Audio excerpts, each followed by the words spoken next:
Et je vais demander à mon ami Chaim de nous adresser quelques petites bar Torah que il sait tellement bien le faire.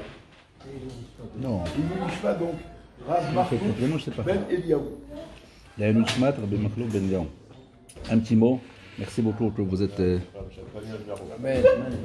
là pour écouter un Dvar Torah. Hier, Baruch Hashem, on a été dans un endroit où il y avait beaucoup de Kiddush Hashem, la inauguration de Rav Pinto. On a entendu Baruch Hashem beaucoup de Dvar Torah. Vous étiez là-bas? Il y avait quelqu'un qui est là? Non? Alors je pourrais raconter une des histoires importantes qu'on a entendues. Il y avait le Rav Pinto, il a raconté une petite histoire. Il a dit qu'en revenant de Argentine, dans le vol Argentine-Paris, il voit avec sa fille une dame, juste à côté de chez eux, de leur chaise, en train de lire un livre. Mais un livre, un gros livre, comme ça. Et c'était 14 heures de vol.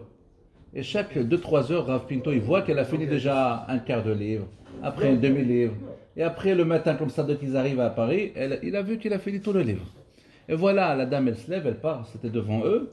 Elle oublie son livre. Le Rav dit à sa fille, dis-lui, il a oublié son livre. Elle lui dit, Señora, elle lui dit, non importe, c'est pas important. Pinto, il a dit, 14 heures, elle a investi sur ce livre-là, et après tu dis, c'est pas important. Regardez, mes chers amis, comment rien n'est important à côté d'un livre de Torah, un mot de Torah. Elle a perdu 14 heures. C'est quoi ces 14 heures? C'est remplir le temps. C'est quoi le Yetzer Hara qu'on a aujourd'hui? Le Yetzer Hara, c'est comme quelqu'un qui va dans un marché. Imaginez-vous là-bas, dans le marché, quelqu'un il vient et dit, j'ai trouvé! Et par hasard, il y avait quelques personnes qui ont perdu. Un, il a perdu l'argent, il a perdu le portable. Qu'est-ce qu'il va faire? Il va courir après lui. Et comme ça, le machal, il dit, lui, il court, j'ai trouvé, tous ceux-là qu'ils ont perdu, il court après lui. Oh, c'est lui qui a trouvé mon portable, c'est lui qui a trouvé mon bonheur, c'est lui qui a trouvé mon ça, c'est lui qui a trouvé. Et à la fin, quand on arrive à la fin du marché, il dit, j'ai rien trouvé. Adawa le Tzerara. Tout le monde, on espère, on va trouver le bonheur, on va acheter une maison, et c'est bon. On va acheter un truc, on va acheter un 4x4, on va faire. C'est ça, on court après ça, on va avoir le bonheur. Il est là, et rien que j'achète cette villa là-bas, ça y est, c'est le bonheur. Et rien que je me travaille chez lui, je vais ouvrir une société, je vais gagner plein d'argent, ça y est, c'est le bonheur. À la fin, il n'y a rien, j'ai rien trouvé. Et on peut le savoir. On a essayé déjà, on a essayé. Mais la meilleure chose qu'on peut trouver, c'est quoi? David Amelech, le roi David. Il a tout ce qu'il faut dans sa vie. Mais il a demandé une seule chose à Kadosh Baruch Hu. Ahad sha'alti me'et Hashem, ota havakesh. Laquelle? Shifti bevet Hashem. Kadosh Baruch Hu, aide-moi à s'asseoir dans ta maison, dans ta synagogue, Beth Midrash. Kadosh Baruch Hu, aide-moi à s'asseoir dans ta synagogue. C'est ce que David Amelech bekesh tout la chaim shelo. Il ne veut pas ni une villa, ni un truc, il a tout, et ça ne sert à rien, c'est comme un rêve. Voilà, il n'a rien trouvé. La seule chose qu'on peut trouver, c'est quand on est proche d'Hachem, on est dans la Torah, on vient à la synagogue.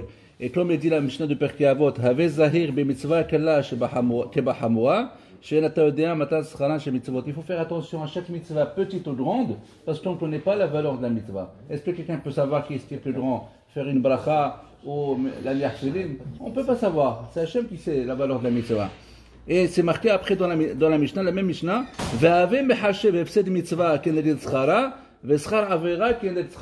mais il faut calculer le salaire de la mitzvah contre la perte contre le salaire. Alors on ne sait pas, on n'a pas compris. Le début de la Mishnah, il dit, tu ne sais pas la valeur, fais attention à chaque petite et grande. Et après il dit, fais le compte de chaque mitzvah et de la perte de la mitzvah, c'est quoi exactement? Alors pour comprendre, il y avait une histoire dans la Gemara. La Gemara nous raconte sur, comment il s'appelle? Rabban Gamliel. Rabban Gamliel, il a vu que quelqu'un, il a fait la shrita. Et vous savez, quand on fait la shrita, il faut couvrir le sang. C'est une mitzvah, couvrir le sang. Tu prends le sang, tu prends du sang, comment on appelle le FR? De la cendre, et tu t'ouvres. Et si tu t'ouvres le sang, c'est une mitzvah, qui dam. Alors il y avait un monsieur, il a vu la shrita, qu'est-ce qu'il a fait? L'autre monsieur, il est parti, il a pris le sang et il a fait la mitzvah. Ça veut dire il a volé la mitzvah. C'est qui la mitzvah? C'est moi qui fais la shrita, qu'est-ce que tu fais ici? Toi tu m'as pris la mitzvah. C'est interdit. Rabban Gamaliel il a dit, tu vas payer maintenant à ce monsieur 100 euros. Tu l'as volé la mitzvah. Et il a payé 100 euros. Maintenant la valeur de la mitzvah. D'où il sait Rabban Gamaliel que ça vaut 100 euros? D'où il sait? Toi, Rabbani, c'est comme tu dis maintenant, voilà, il m'a volé la mitzvah, il a couvert le sang, je vais aller chez Rav Tobo, je vais le juger. D'accord? De quelle permission tu m'as pris ma mitzvah? C'est moi qui la veux. Et Rav Tobo a dit, tu payes 100 euros. Il m'a payé 100 euros. D'où il connaît la valeur de la mitzvah. Et là, on explique, le Rashba, il explique, il dit que la mitzvah, en fait, elle ne coûte pas 100 euros. Lui, il a estimé comme ça une somme. Il a dit, donne-lui 100 euros. Ça dépend de la réaction qu'il va dire. S'il va dire, ouais, 100 euros, c'est magnifique, et ouais, ça vaut pour toi, 100 euros. Mais s'il a dit, non, moi, je veux pas 100 euros. Moi, la mitzvah, moi, au moins 3000 euros. Eh bien, le Rav, Gamliel, il aurait pu le faire calculer et payer 3000 euros. Pourquoi? Parce que c'est ça la valeur de la personne. La mitzvah, en fait, ça dépend de nous. Si nous, avec 5 euros, avec, je sais pas moi, j'ai un client maintenant, il arrive, je suis désolé, je peux pas venir à Shaharit. Ah, le client, tu vas gagner combien? 500 euros. Eh bien, chaque fois que tu viens à Shaharit, tu n'as pas plus que 500 euros, il a la même valeur. C'est comme les gens qui demandent 1 euro symbolique quand ils vont des fois au tribunal. Ils demandent 1 euro juste pour dire, voilà, pour dire qu'ils ont gagné le procès, mais c'est 1 euro, c'est symbolique. Ils se contentent de 1 euro. C'est un peu comme ça. Et je termine avec une petite histoire. Le shamash de Porat Yosef, à la yeshiva de Porat Yosef, il y avait un shamash là-bas, un turc, un juif turc. Et lui, il a raconté une fois une histoire très très belle. Il a dit quand il était en Turquie, il avait une usine de fabrication de vestes, de costumes et tout. Et un jour, il y avait un chef d'armée de Turc, il est venu le voir, il lui a dit, tu dois me fabriquer 3000 pièces pour les soldats. Il lui a dit, je suis désolé, il est maintenant 7h29, je dois aller prier à Malherbe, c'est à 7h35, c'est l'heure d'arriver.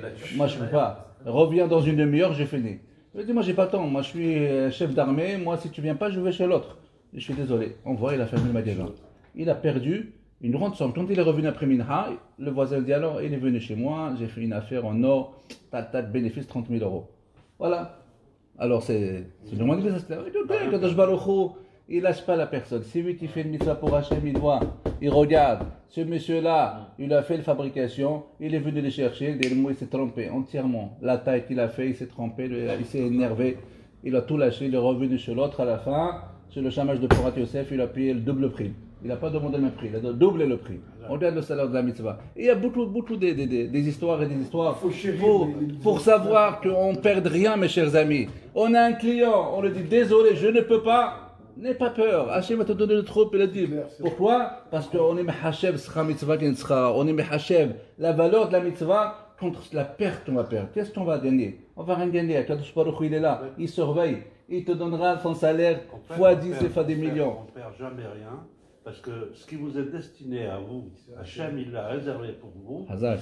et on ne peut pas vous le prendre, parce qu'il est pour vous. Hazak. C'est comme ça que vous ne devez pas dire j'ai perdu. Vous n'avez pas perdu, parce qu'Hachem, il y a votre part dans la part de Hazak, ce que vous donnez à Hachem. Alors donc, on ne peut pas vous prendre quelque chose. Voilà. Et comme j'ai fini avec ce mot-là de Rav Pinto hier, c'était impressionnant. Il a dit, bah, au Hachem, il nous reste dans ce monde-là deux choses. Un, c'est la tfila, de prier, et l'autre, c'est la Torah. Il y avait un petit jeune, je ne sais pas si vous connaissez, il a raconté sur lui, il a vécu chez lui à la maison, un Israélien, un Thémani, Yoav, comme ça il raconte. Et ce Yoav-là, il a rencontré en Israël après des années. Il était mec, il a dit, qu'est-ce que tu as? Je viens donner un don pour le Rav. Raconte-moi. Il lui a dit, voilà, il est parti en Israël, il a eu la maladie, les médecins lui ont dit, ça y est, c'est fini, tu n'as rien à faire, va à la maison, tu vas partir. Il est parti à la maison, il n'a pas arrêté de prier, ni travail, ni manger, il a jeûné, il a prié, des livres de Tehillim, il a fini, il n'arrêtait pas de crier à Hachem, je ne veux pas mourir, je veux rester vivant, j'ai une femme, je fais tchouva, je regrette, comme ça pendant 2 semaines. Après 2 semaines, il est parti à l'hôpital, il a dit, je veux faire des analyses. Il dit, qu'est-ce qu'il y a? Il a dit, j'ai fait un traitement. Vous inquiétez pas, vous allez voir, je vais faire des analyses. Et ils ont fait les analyses. Il dit, quel traitement? Dis-nous. Il a dit, d'abord, tu nous dis, qu'est-ce que j'ai d'abord? Fais-toi les résultats des analyses, après je te dis le traitement. Et il lui a dit, tu as rien. Tu as rien. Et il lui a dit, le traitement, il s'appelle la tfila, la prière. C'est ça le traitement. Alors, on a Baruch Hashem ce soir d'avoir la tfila, de prier Hachem. C'est même pas besoin d'aller, bien sûr, on doit aller à la Tchahim Chavit, mais même toute la journée. Comme à Breslev. Il te beau des d'autres, parler avec Hachem, le Rav Shalom Arouch, il dit, c'est lui qui parle avec Hachem une demi-heure. Oh, on a plus qu'une demi-heure, qu'est-ce qu'on fait toute la journée? Ouais, même au travail, on a le temps de parler. Chaque chose, on doit parler avec Hachem. Tu veux aller à un rendez-vous, parle avec Hachem. Dis-lui, je veux pas rater le rendez-vous, je veux que ça marche bien. Parle. Akadosh Baruch Hu, il est avec nous, il nous tient la main toute la journée. Akadosh Baruch Hu, aide-moi, je veux pas tomber dans le trottoir, je veux pas aller. Parlez avec Hachem, Akadosh Baruch Hu, il est avec nous. Et la prière, il attend Hachem la prière. Il veut rien d'autre, il veut que la prière. Alors on a Baruch Hachem se mérite d'avoir la prière, d'avoir la Torah, d'étudier la Torah. C'est très important. Un mot de Torah, c'est comme Talmud Torah, quel est le un mot de Torah, c'est comme toute la Torah. Et bien, Azat Hashem, Kadosh Baruch Hu, nous amène à la Mashiach, à la mémoire de Bachlouf Ben Eliyahu. On a Minyan, on dit qu'un Minyan, il a une force énorme. On est dit. Il a une force plus que Marc Michael. On va souhaiter à Chaim qu'il ait un enfant cette année. Amen. Amen. רבי חנניה בן שומע, רצה את שלוחו ורצה סימן וחלף מצפו, ידי תורה וידי... J'aime bien faire avec le site. Je sais par cœur, mais... Non, vas-y, vas-y. C'est juste que je vais faire le